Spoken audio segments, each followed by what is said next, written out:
welcome back to Beyond the Sessions.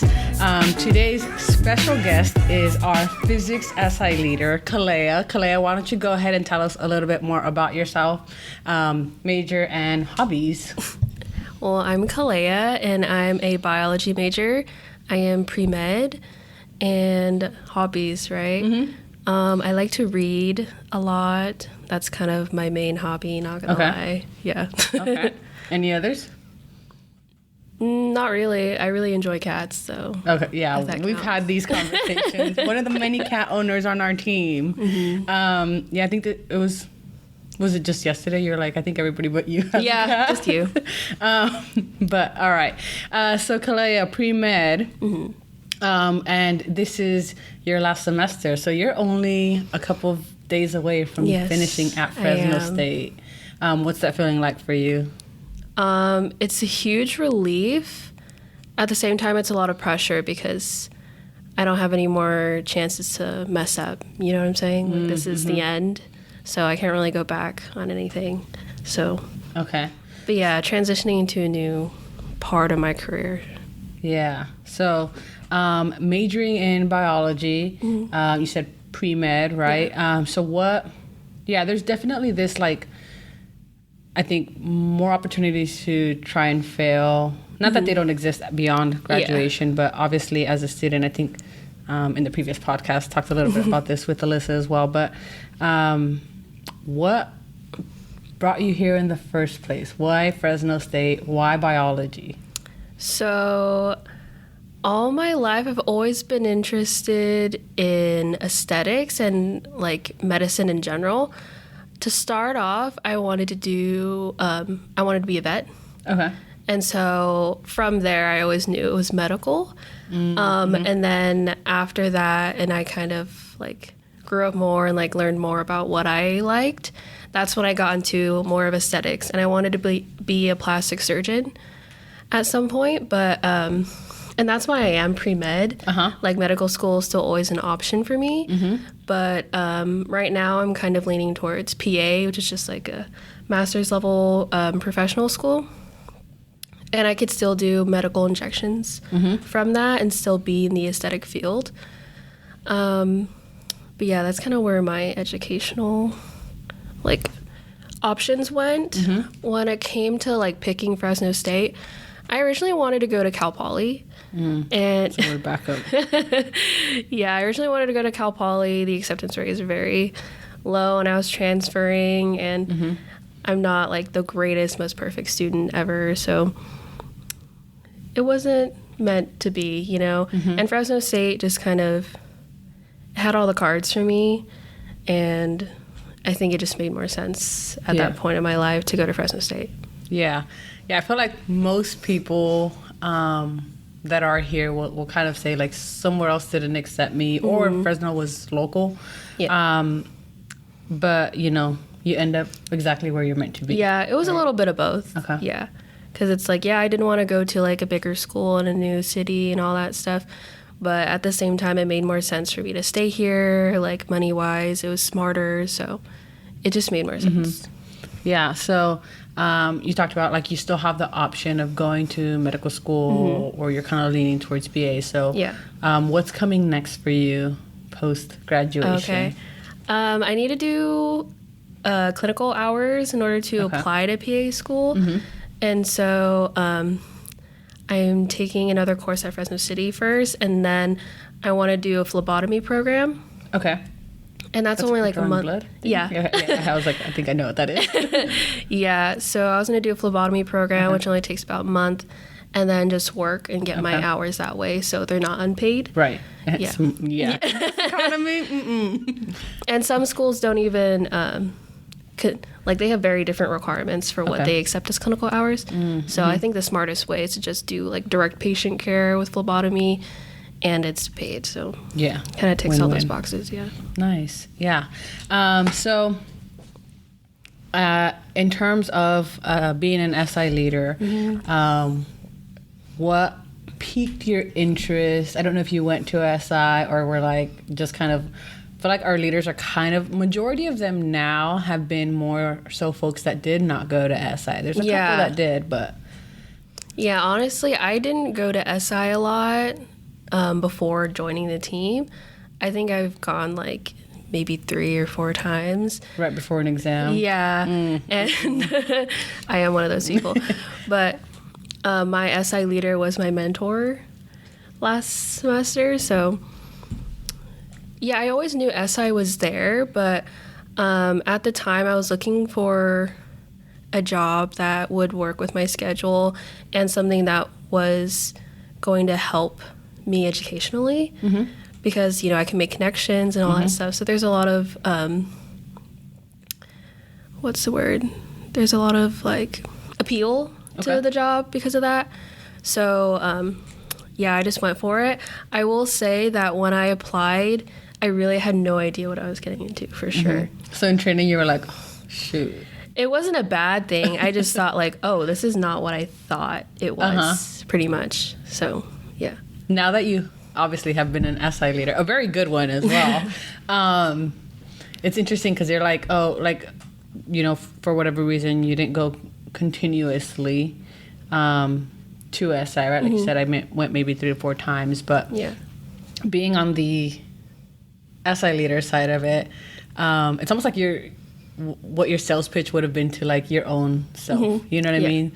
So does that, like, now that you have been a leader, you're like, oh, I probably should have gone, or would, like, if you could go back, would I have gone more often, kind of thing? Yeah, I think I would have gone more often, for sure, now that I know it.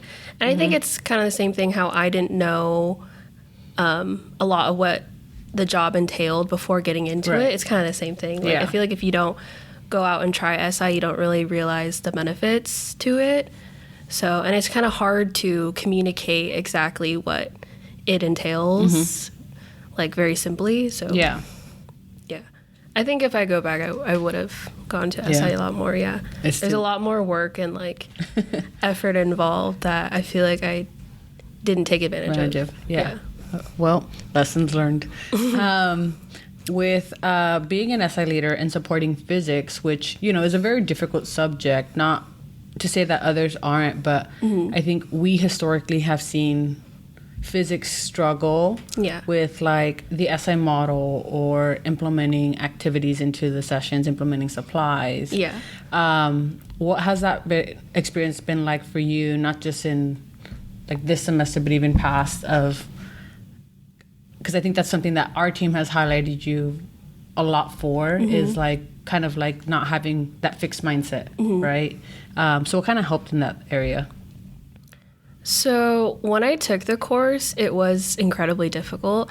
And so I was concerned about that, going in, like how much I would be able to help through SI and like how I apply that to my sessions. Honestly, it was a really big learning curve, because I know my first semester, that was always the conversation, right? Like, how can I be creative? How can I make this fun and interesting? And I think the easiest way that I've learned to do that is to implement activities that don't require too much brain power, because the content itself requires so much energy and like thoughtful thinking to get through. So like one of the activities you saw was whack a cone, right? You literally just throw a ball, knock it off the table, right? Like, it's quick, it's simple, but it still serves its purpose. And like how you implement it obviously depends. But I think that's the easiest way that I found to keep things engaging and interesting. And I also think that activities where they are able to reflect and like release some pressure is the most helpful for my course. Right. Like the material, there's already stress in the material, so let me do what I can to make it, like you said, kind of a little bit more relaxing and not so thought-provoking, if you will. But yeah, no, I think you've done that very well. I know we wanted you to do training too. That didn't work out, but I think you were the very first name that like came up when we were thinking of leaders. And then when when we found out you had a conflict, it was like, oh dang, all of us kept saying like, oh, we wanted to see her activity. So nonetheless, in your experience as an SI leader, and like because you're at the point where you're not coming back next semester, what would you say that this position has either helped you gain or strengthen as you kind of leave and go on, into future positions as well? In general, I think this job gives you such a variety of experiences, right? Like you're dealing with students like firsthand, and that has some sort of like customer service. Yeah, for sure. In there, and like you're talking with faculty, you're very well connected with your pro staff, right? Uh-huh. Like I don't think a lot of jobs have that kind of relationship. Yeah. With like the people above you, where we just come and disrupt you to give you yeah. Like there's such like a close relationship throughout the whole team. Mm-hmm. And so it's different if you're in like, if you have experience with like regular jobs. Right, Yeah, right. there's not like a hierarchy. Like we do like collaborate all together no matter like what label we have. Yep. And also dealing with faculty or professors and stuff like that, like you build connections that way. And I think it also gives you a different perspective on professors in general, and like how much work they put in, and who you get to see who they are as actual people instead of just teachers, right? And their reputation as teaching. But yeah, it's like you gain a lot of like different appreciations for things like that. And again, dealing with students in and of itself is like a big feat, and there's a lot of challenges that come with that. But I'm grateful for all of it. Like I'm always learning, and especially this semester, I feel like I've had to learn a lot more things, and had to overcome a lot of difficulties. But yeah, I definitely didn't expect that I would gain this much experience from just one job. Yeah. And especially when you weren't even sure what you were getting yourself into. Yeah, exactly. What would you say, I guess since we're also at the end of the semester, what would you say are some of the pride points of like what stands out, like looking back at your experiences in SI, and you're like, okay, these are the things that like or just were memorable, or like, and it doesn't have to be SI related too, you know, so you talk about overcoming a lot. So like, what would you say are pride points for you now, looking back at your time? I think like as an SI leader, I will always remember the points where my students were appreciative towards me, and like they articulated to me how grateful they are, and like how much my sessions helped them. And that was like the most rewarding when it comes to like sessions in general. For the team, I love everyone on the team, like talking to everyone all the time, and just like building new friendships is like definitely the highlight of this job for sure. And I think a lot of people don't expect that part too, because that's true. You have your own course, you're like, yes, there's like things that come with this position, but there's a couple of people who know each other prior to coming into this position. But then there's so many people, I think much more friendships that you walk away with when you're in SI, and just overlapping office hours, or some of you guys are down here when you're not even in office hours. Just to hang out with each other. Which Arissa exposed to everybody.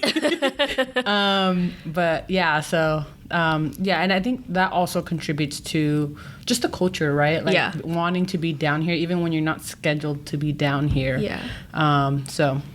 Yeah, that's definitely a pro for this job. Like half of it is like doing actual work that takes tons of time and effort and like thoughtfulness, and then the other half is just like hanging out with everyone, and we're still being productive, but we're doing it together, so it's a lot more fun. Yeah. Well, Arissa said people weren't being productive, but we try to be productive.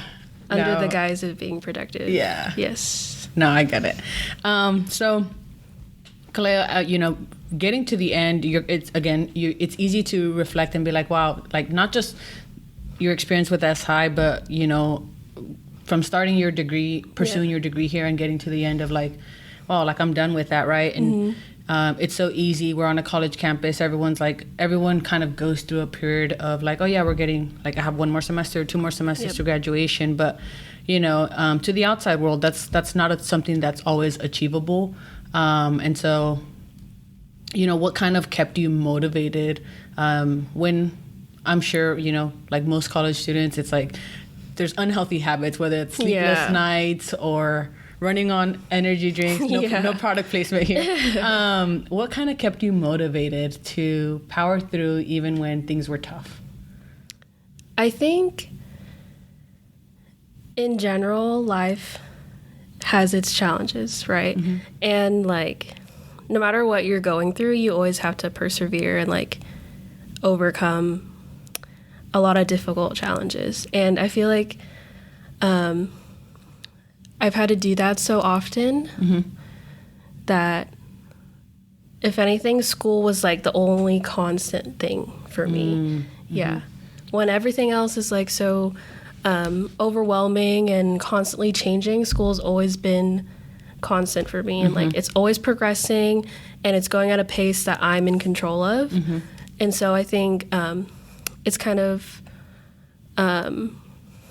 it has like a very positive impact for my life that way, because people don't know me personally. Like my personal life is very crazy and changes like very, very often. So I think it was easier for me personally to keep going with school and just like reach the end that way. Yeah. So kind of finding that to be something that was like you said, constant for you, progressing. And but I'm sure it's also not easy, because I think like you said, most people wouldn't know and like know me personally like that, and yet I think a lot of people also would be like, oh, like there's just this presentation of like she just has it all together, right? Do you feel like that's something that you like, how do I say this? Like, do you feel like that's something that like you're intentional about, or it's just like, no, like I'm in my element when I'm here, and so that's why? It's kind of hard to say. I think there's something very gratifying about learning things that you're genuinely interested in. And I feel like you honestly don't come across those moments a lot when you are actually finishing your degree. There's like very little moments, but especially in the beginning when it's all like general material, it can kind of seem like, oh, it's just all busy work. And that makes a lot of sense. But I feel like as I've progressed throughout my degree, I've gained a lot more of those moments where I'm like, oh, this information is like actually intriguing to me and important to me and how I want to live my life and, conduct my career. Yeah. So it's like there's a more meaningful connection to it, for sure. Yeah, completely. And I mean, in general, school is it is really hard. It's just like... But you did it. Yeah. You're here. You're at... I don't even know how to explain it. Like, it's just... I'm just here at the end. And I mean, it helps if you have role models, right? Like, my sister, she graduated here last year. She's in a professional school too, different from what I'm doing. Yeah. But it helps when you have those role models around you and like a support group encouraging you to do what you want to do. So then you can just kind of focus on that and let the little things just be bygones. Yeah. So is that your only sibling? No, I have a younger sibling. He's 17, so he's next. Fresno State as well is the plan? If he gets a full ride. Okay. If he gets a full ride, he's going to pick Fresno State. Okay. But he looks a lot better on paper than I do, so I'm sure he has more options than me. He's going to be at Cal Poly? I don't know about that. Yeah. So, I mean, I kind of going to your personal, this doesn't have to be school related, but maybe kind of just, what's kind of, again, what's maybe been some of the best advice that you've received? Could be just in life.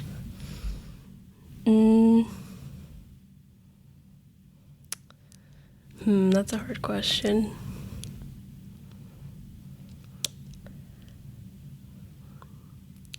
This makes me think of my partner, my boyfriend.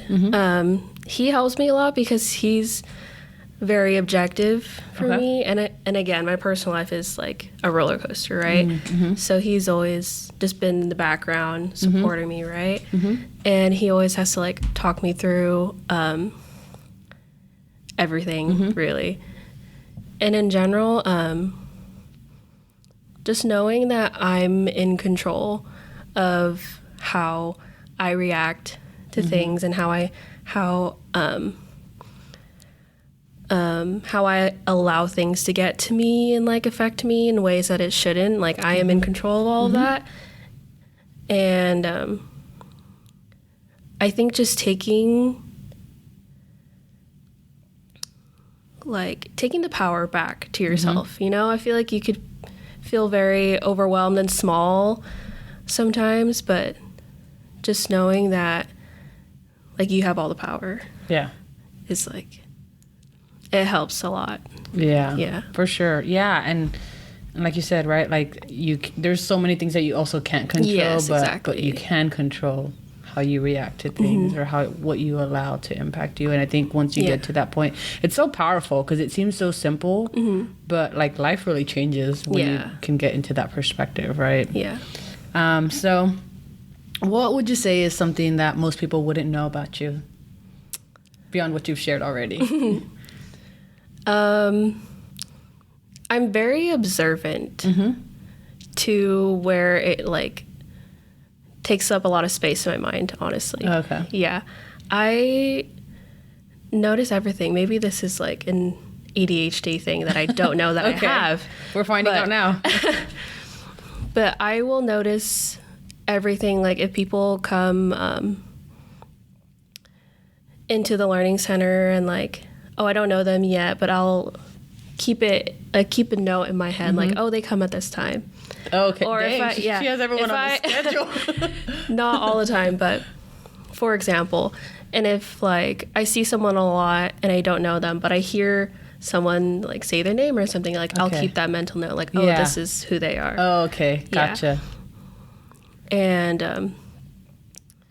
I'm also, it's almost like I'm too aware of everything that's going on around me to where I easily get overwhelmed. So. Yeah, because even though you can't help it, it's like you're still clocking everything. Yeah, I can't help but notice everything that's going on. And just keeping all those mental notes in my head, whether or not they mean anything to me. Yeah. But your brain just absorbs the information. Yeah, I don't know why I do that. I think it's like, maybe it's like a trauma response or something. It could be. Just to be very aware of your surroundings at all times. But, I think it's also like a way for me to anticipate everything that's happening. I think that's where it comes from. Like I want to anticipate everything and be prepared. Okay. Yeah. Interesting. Yeah, for sure. So you talked about reading being kind of one of your biggest hobbies. Do you have any book recommendations? Do you have a favorite genre for us? I mean, romance. Romance? Okay. Any book recommendations? I don't read a lot of physical books, not gonna lie. I read a lot of stuff online, like webcomics, regular novels and stuff. I read like virtually online. Oh, okay. Yeah. Okay. Completely. Yeah. Okay. Nice. Yeah. Me and Trong talk about it a lot. We have similar interests. Oh, really? Okay, cool. Well, there you go. And that's how you meet people in SA, right? I think she probably talks to everybody out there, and we'll get her on here soon. But okay. Any other hobbies or fun facts that you want to share? Okay. I used to play the violin. Okay. in high school, and the only reason I stopped was because I went to college and I didn't join like the group here that they have or anything like that. And I do nails. I forgot about that. I was kind of waiting for you to mention nails. My honestly. side hustle. I was like, do we get a close up of her nails or? That also kind of goes into music, because once I started doing nails, it's like I have the nails, can't really play an instrument with that. So okay. Gotcha. Yeah, they kind of worked together that way. The nails over the violin. Yeah, one had to win, right? So, with that being said, we're gonna go ahead and kind of transition to some rapid fire questions. Okay. So, what's your favorite? I kept asking people what their favorite thing to eat on campus was, but there's limited options. So we're just gonna go with Fresno. Favorite spot in Fresno to eat. Favorite spot in Fresno? Probably Pokey. Okay. Pokey is the first thing that comes to mind. And my go-to spot is Pacific Pokey. Okay. All right. It's the closest. Yeah. And they're very generous with their portions. Okay. So. In this economy? Yes. That matters. Yes. Yeah. Favorite season of the year? Winter, definitely. Okay. Dream vacation destination? Dream vacation? Probably Asia. I would want to travel around Asia. Okay. 100%. No specific spot, just everywhere. Yeah. Okay. Favorite movie genre? Movie genre? Thriller. Okay. Yeah. Love it. Who's your favorite artist? Like music artist? Okay. Yeah, you know this is the second. Yeah. Okay. Music artist, sorry. Music artists, Kalani and Kiana Lede. I listen to basically all R&B, so. And most of the artists I listen to are female. Yeah. Yeah, I mean, they have good R&B music. Yeah. Okay, if you could have one superpower, what would it be? Probably to fly. To fly. Okay. Favorite spirit animal? Or not favorite. What's your spirit animal? A cat. Not predictable. And then what's your Starbucks and or Dutch Bros order? Okay, Starbucks all the way, because I don't think Dutch Bros is real coffee. Just saying. No, shots fired. But Starbucks, I will get a quad espresso. Okay. Iced with white chocolate mocha sauce. Nice. All right. Well, added to another list of recommendations. So, Kaleah, obviously, reaching towards the end of the semester, SI pretty much done tomorrow.